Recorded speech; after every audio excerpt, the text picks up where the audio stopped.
전체 목차는 간단하게 불공정 거래 행위 현황과 그 다음에 규제의 필요성과 방식, 그리고 해외 사례, 그리고 전자상거래법을 통해서 어떻게 규제할 것인가에 대해서 발표하도록 하겠습니다. 먼저 이 온라인 유통시장 불공정 거래 행위 현황을 보도록 하겠습니다. 온라인 유통시장이 지금 급성장하고 있고요. 제가 이거를 만든 자료가 지금 작년 자료이고, 작년 2018년까지 나왔고요. 2020년이 됐으니까 2019년까지 넘는 게 옳은데, 제가 이걸 만들 때는 그 자료가 안 나오다가 제가 오늘 지하철 타고 오면서 검색하니까 오늘 통계청에서 나왔습니다. 그래서 보면 작년 2019년 통계 자료가 오늘 나왔고요. 지금 작년에는 111조죠. 그러니까 작년에 발표된 2018년 통계는 111조인데 오늘 발표된 작년 통계는 134조 5,830억 원입니다. 정말 어마어마한 숫자고요. 그리고 전년 대비 18.3% 증가했습니다. 지금 이것도 제가 발표 전에 만들 때는 2019년에 나온 자료라서 2018년 자료밖에 없기 때문에 이렇게 나왔는데, 제가 오늘 기사에서 읽은 자료를 말씀드리면 2020년 2월 5일에 발표된 통계청 자료로서 2019년 거래 현황을 보면 모바일이 64.4%, 총 온라인 거래액 중에서 모바일이 64.4%를 차지하고, 그 액수는 87조 7,005억 원, 무려 87조 이상의 거래액을 나타내고 있습니다. 이렇게 지금 온라인 유통시장이 급성장하고 있고요. 오프라인은 아주 정말 급격하게 둔화되거나 감소하고 있습니다. 그렇다면 이 온라인 유통시장 거래 방식을 여러분들이 이해하실 수 있게 말씀드리도록 하겠습니다. 현재 전자상거래 소비자보호법상 개념을 말씀드리려고 합니다. 일단 통신판매업자의 개념이 있는데요. 이 통신판매업자는 직접 판매하는 모든 판매업자를 얘기합니다. 그래서 개인 온라인 쇼핑몰도 있을 수 있고요. 우리가 알고 있는 굉장히 큰 쇼핑몰들 다 포함됩니다. 근데 이건 직접 판매라고 하는 게 중요하고요. 여기서 저건 예는 제가 많이 사용하는 예를 든 거지, 이분들만 있는 게 굉장히 많습니다. 제가 그냥 예를 든 것 뿐이고, 직접 판매자를 중심으로 통신판매업자라고 분류하고요. 밑에 있는 통신판매 중개업자는요, 지금 제가 오픈마켓, 그 다음에 소셜커머스, 종합쇼핑몰, TV 홈쇼핑 앱, 배달앱 등을 적었는데, 이것 말고도 우리가 알고 있는 하나투어 등의 여행사 그 앱도 있고요. 온라인 쇼핑몰도 있고, 지금 앞에서 통신 판매업체로 분류되었던 종합 쇼핑몰이나 TV 홈쇼핑 앱이나 소셜 커머스 경우에도 어떤 상품 일부는 직접 판매를 하고 또 어떤 상품은 입점 사업자를 통해서 중개만 하고 있기 때문에 두 가지 유형의 판매 방식을 모두 사용하고 있습니다. 그렇기 때문에 그렇게 중개하는 방식만 묶어서 본다면 통신 판매 중개업체로도 분류될 수 있습니다. 그런데 오늘 저희가 모인 이유는 저런 통신판매업자 중에서 아주 큰 규모의 통신판매업자의 불공정 거래 행위는 현재 대규모 유통법을 통해서 규제되고 있거든요. 그런데 통신판매 중개업자의 불공정 거래 행위가 규제 공백으로서 규제의 사각지대에 있기 때문에 그 통신판매 중개업자가 이 중개의 쇼핑몰이라고 불리는 일반적으로 이거는 법적 용어는 아니고 저희가 부르는 표현인데, 이 중개 쇼핑몰에 들어와 있는 입점 사업자에 대한 이런 불공정 거래 행위에 대한 규제가 현행법상 지금 공백으로 있기 때문에 그것을 어떻게 규제할 것인가에 관해서 발표하려고 합니다. 다음을 보시면, 그래서 이제 오픈마켓이라고 하는 게 보통 우리가 많이 사용하고 있는 G마켓, 옥션, 실검가 등등등을 얘기를 하고 있지만, 오픈마켓뿐만 아니라 이런 오픈마켓 방식으로 포털 사이트인 다음이나 카카오도 하고 있고요. 그 다음에 아까 말씀드렸던 종합쇼핑몰이나 TV 홈쇼핑 앱이나 소셜커머스 모두 오픈마켓 방식을 취하고 있습니다. 그런 것들을 제가 한 번에 통틀어서 오픈마켓 방식의 중개 방식으로 말씀드리는 거고요. 이러한 경우에는 등록 수수료가 있고, 판매 수수료가 있고, 그다음에 광고료 등이 있습니다. 근데 이거와 차별화되게 배달앱 방식의 경우에는 서비스를 지금 중개하는 거다 보니까 실제 그 배달하시는 분이 나와서 또 실제 결제도 직접 해주고 하기 때문에 전용 단말기 사용료를 받기도 하고요. 외부 결제 수수료 등까지 받고 있습니다. 그래서 좀 더 오픈마켓 방식보다는 훨씬 많은 수수료가 부과되게 됩니다. 그래서 현재 온라인 유통시장 불공정 거래의 현황은 사실은 중소기업 중앙회의 그 의뢰에 따라서 2014년부터 중소기업 연구원에서 꾸준히 연구가 되어 오고 있는 상황입니다. 최근 발표된 자료는 2018년 중소기업 연구원의 보고서이고요. 이정석 박사님이 정리해 주신 이런 불공정 거래의 현황을 보자면 시간이 저한테 주어진 시간이 20분밖에 없어서 일단 이제 넘어가도록 하겠습니다. 뒤에서 다시 반복되고 있습니다. 그리고 작년 한국박제연구원 제가 보고서를 쓸 때 다시 한번 최근까지도 이렇게 계속 불공정 거래행위가 유지되고 있는지를 확인하기 위해서 이 불공정 거래행위 현황과 판매자 인식 실태 조사를 다시 한번 했습니다. 표본 수가 사실 그리 많지 않아서 그냥 참고 정도만 할 수 있을 것 같습니다. 일단 어디에 어떤 쇼핑몰에 많이 입점해 있는가를 물어봤을 때 개인 온라인 쇼핑몰보다 이 중개를 전문으로 하고 있는 오픈마켓에 입점한 비율이 가장 높았습니다. 그리고 그 다음이 개인 온라인 쇼핑몰이었고요. 그 다음 SNS, 소셜 커머스, 그 다음 홈쇼핑 사업자의 앱, 그 다음에 종합 쇼핑몰 등등의 순서로 나왔고요. 그 다음에 또 여행 숙박 사이트도 있었고 배달앱도 만만치 않게 나왔습니다. 그 다음 이런 불공정 거래행위 경험이 있냐고 물어봤을 때 굉장히 많은 숫자 60% 이상이 불공정 거래행위 경험이 있다고 대답을 하였고요. 그렇다면 어떠한 불공정 거래행위를 겪었습니까? 하는 질문에 대해서는 여기 지금 표시가 안 되어 있는데 중복 응답입니다. 이거 다 합치면 100이 넘습니다. 제일 많은 게 광고비 등 배송 비용과 판매 수수료가 너무 과다하다. 그 다음에 일방적으로 책임을 전가하는 문제가 많다.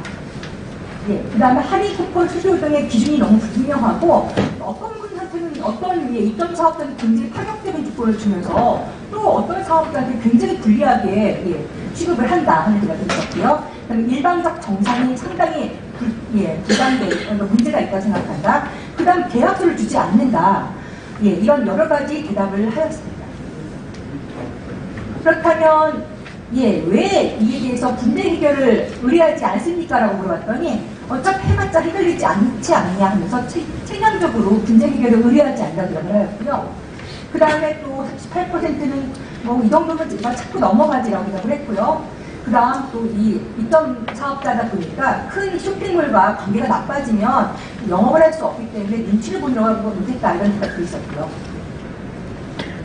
그 다음 그렇다면 어떤 방식을 통해서 이 불공정 거래행위 근절을 했으면 좋겠습니까? 라고 물어봤을 때 제일 먼저 공정한 수수료 및 광고 기준에 대해서 정부가 가이드라인을 좀 정해줬으면 좋겠다는 생각이 있었고요. 그 다음은 법 적용을 통해서 좀 강력한 규제를 했으면 좋겠다.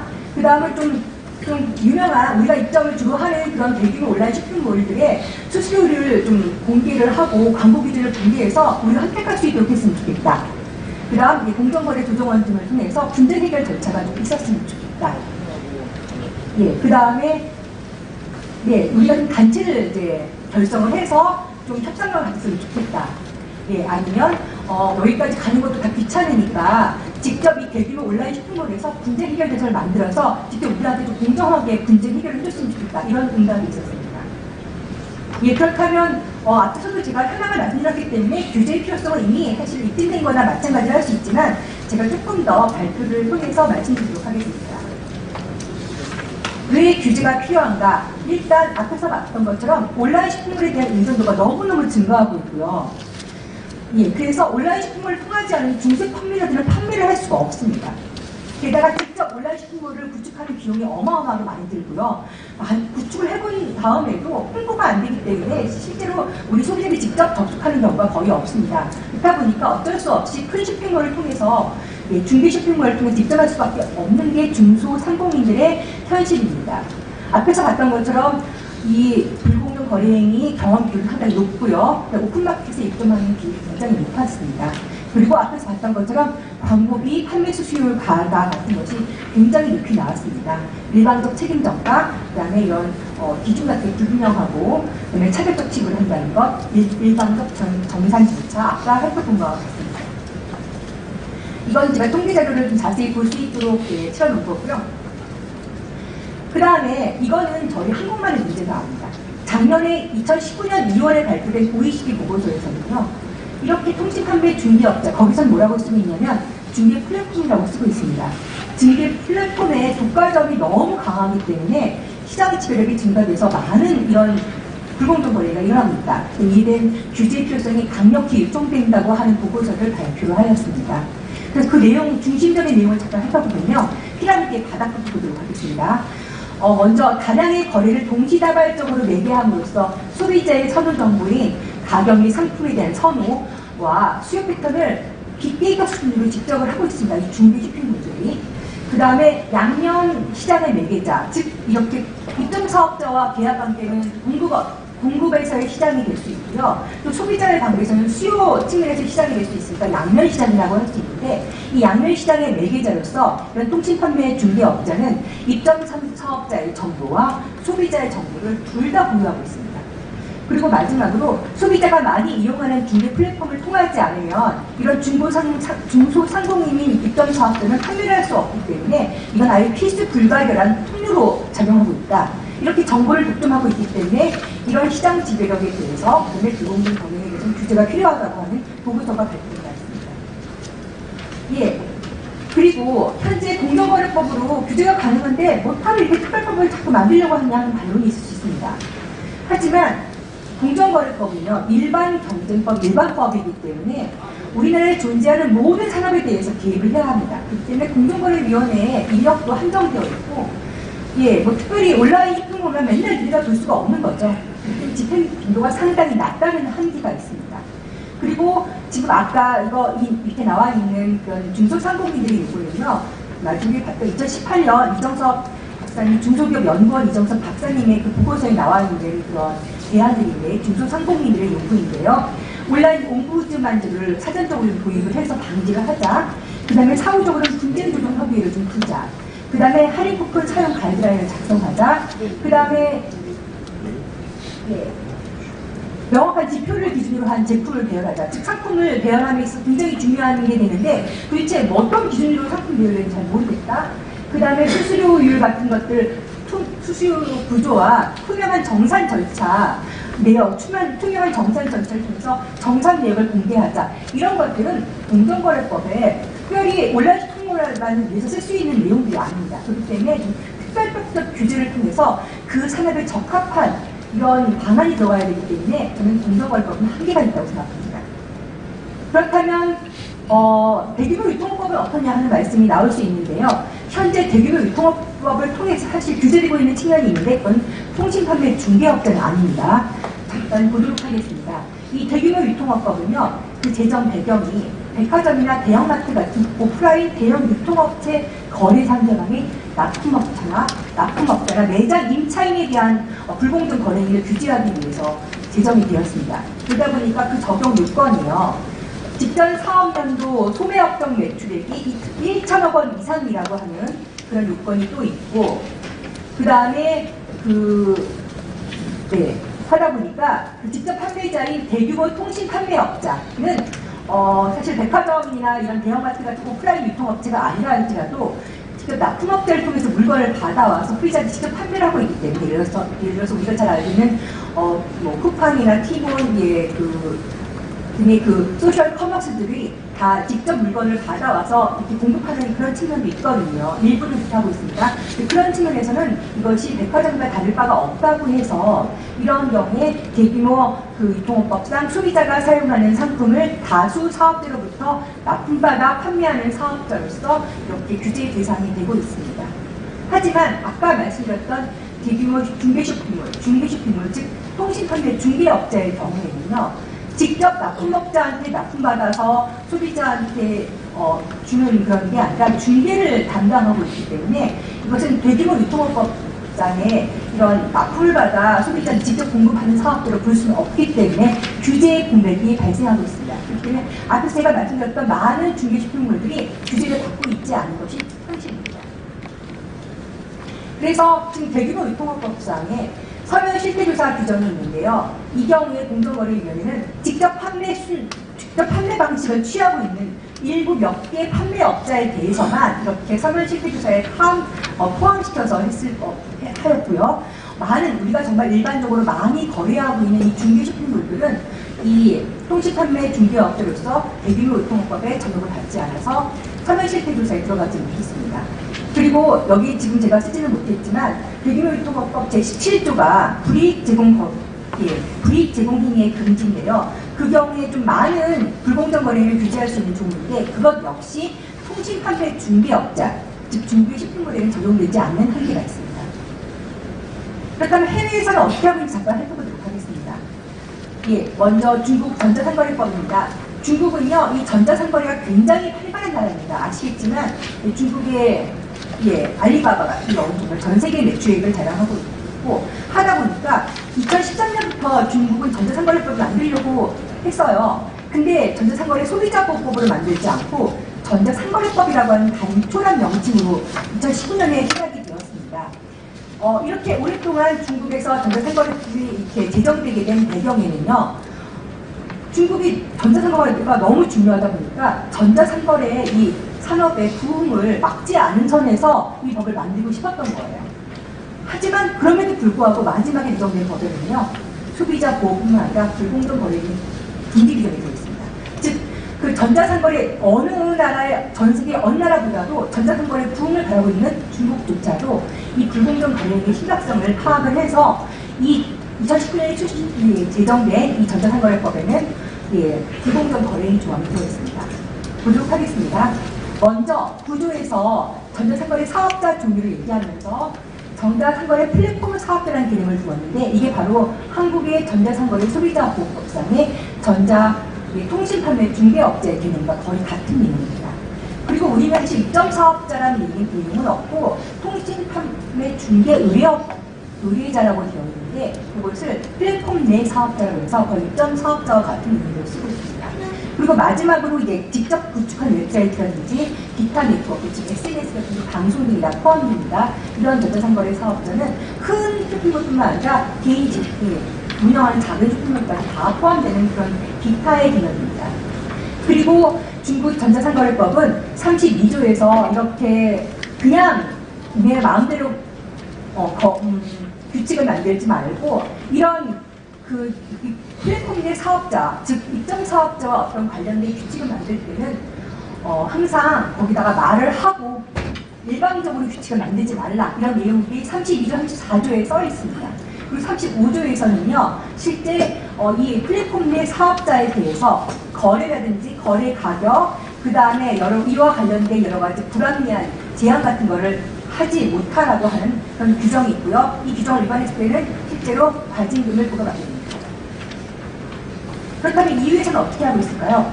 이유의 경우에도요, 실제 우리와 마찬가지로 이런 통신판매 중개업자의 불공정 거래의 심각성을 인식을 하고 그 대안을 고민을 하였습니다. 그래서 작년 2019년에 규칙을 발표했습니다. 다 아시겠지만 이유에서의 규칙이라고 하면요, 한국에서의 규칙보다는 굉장히 센 개념으로 직접 효력을 발휘하는 그런 법적인 개념입니다. 그래서 이 2019년 규칙이 발효되었기 때문에 이제부터는 이 규칙의 직접 적용을 EU 사업자가 모두 받고 있습니다. B2B에 대해서 굉장히 관심이 많고요. 거기서는 입점 사업자를 뭐라고 부르냐면요, 사업상 이용자, 그러니까 소비 때문에 이용하는 것이 아니라 사업 때문에 이 플랫폼을 이용하는 자라고 얘기를 하고 있습니다. 그리고 여기서는요, 원래 이유는 굉장히 그 법들이 많이 분산되어 있습니다. 그러다 보니까 이렇게 전자상거래를 몰아서 만든 법은 없고요. 그러다 보니까 별도로 이것을 위한 규칙을 만든 거죠. 그 내용을 보도록 하겠습니다. 그래서 온라인 중개 서비스 제공자, 즉 한국의 통신판매 중개업자는 사업상 이용자에게, 즉 입점 사업자에게 서비스를 제한하거나 중지, 중단하는 경우 이러한 결정의 이유를 알려줘야 합니다. 그리고 상품이나 서비스의 순위를 결정하는 기준과 그런 이유를 다 얘기하고 설명해줘야 합니다. 그리고 이런 사업상 이용자에 대한 차별이 존재할 수 있는 경우에는 이를 약관에서 명시하고 설명을 해야 합니다. 그 다음으로 또 소비자가 제공한 정보 같은 것을 지금 제가 알고 있는 입점 사업자인 이런 안에 들어있는 중소상공인들한테는 소비자 정보를 알려주지 않는 걸로 알고 있거든요. 배송을 위해 필요한 정말 최소한의 그런 주소 정도만 알려주고 나머지 정보를 알려주지 않아서 어떻게 소비자한테 다른 서비스라든지 또는 어떤 그 분쟁 해결 같은 걸 해주지 못하도록 막고 있습니다. 그래서 그런 것들을 이런 필요한 정보들도 다 접근할 수 있는지 여부에 대해서 약관을 통해서 알려야 하고요. 그 다음에 그 사업상 이용자가 다른 유통망을 통해서 유통하는 것을 제한하는 경우에 그 이유를 이 명시에서 약관에 설명을 해야 합니다. 그 다음에 사업상 이용자가 무료로 쉽게 접근할 수 있고 신속한 처리가 담보되는 내부 분쟁 처리 절차를 만들고 투명하고 차별 없이 비례 원칙에 맞게 분쟁을 처리할 의무까지 다 규정을 하고 있습니다. 그렇다면 한국의 전자상거래법을 통해서 우리도 이런 내용을 넣어야 할 건데요. 어떠한 규율이 가능한지 보도록 하겠습니다. 일단 제가 작년에 대규모 유통업법을 통해서 규제할 때는 어떻게 했으면 좋겠는가에 대해서는 굉장히 자세하게 많은 조문을 넣었었는데요. 제 생각에는 그렇게 하게 되면 일단 새로 만들어진 법이기 때문에 굉장히 많은 토론이 생기게 되고 이 법을 넣니 빼니 하면서 진짜 법이 제정되기가 쉽지 않을 것 같았습니다. 특히 제가 작년에 발표할 때 전자상거래법이 아닌 대규모 유통업법을 선택했던 이유는요. 이 소비자보호법이 현재 만들어지다 보니까 실제 굉장히 많은 소비자법 관련된 교수님들이 이 법에 관여하고 계신데 또 그분들은 소비자 분야에만 관심을 가지고 계시다 보니까 공정 고령이 가지고 여기서 해야 돼야 하는 그런 불만도 있는 분이 일부 계시더라고요. 그래서 여러 가지 굉장히 오래 걸리겠구나.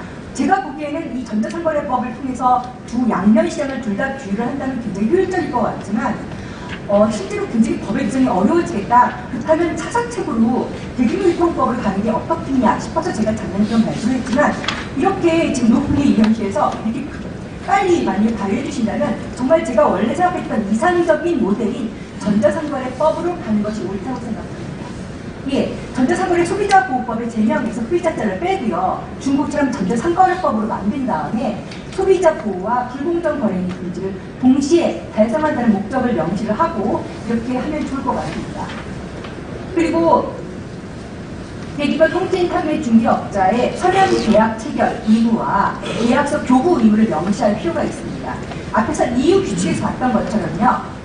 계약 조건을 명확히 해서 이 통신 판매 중개업자의 선택권을 보장해야 될 것이고요. 차별적 취급을 막을 수 있도록 해야 합니다. 그러다 보면 명확하게 서면을 통해서 보여줘야 되기 때문에 그러면 우리 입점하려고 하는 중소상공인들이 여러 많은 온라인 쇼핑몰들을 비교해보고 나한테 가장 좋은 쇼핑몰을 선택할 수 있는 거거든요.